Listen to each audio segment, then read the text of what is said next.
మనం యాత్రలు ఎందుకు చేయాలో తెలుసా? ఎన్ని యాత్రలైనా చేయొచ్చు, అన్ని యాత్రలు 60-65 ఏళ్లకి ముగించేయాలి.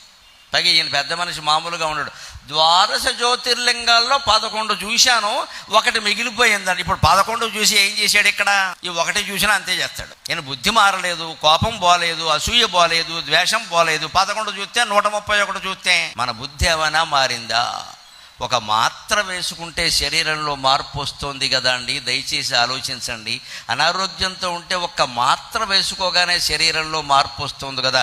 ఒక యాత్ర చేయగానే మనస్సులో మార్పు రావద్దండి? రాకపోతే యాత్ర ఎందుకండి? ఆలోచించండి.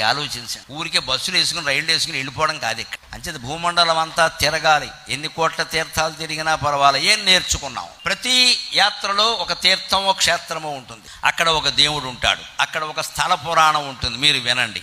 ఆ స్థల పురాణం నుంచి మనం ఏదైనా నేర్చుకోవాలి. అప్పుడే యాత్ర సాఫల్యమైనట్టు లెక్క.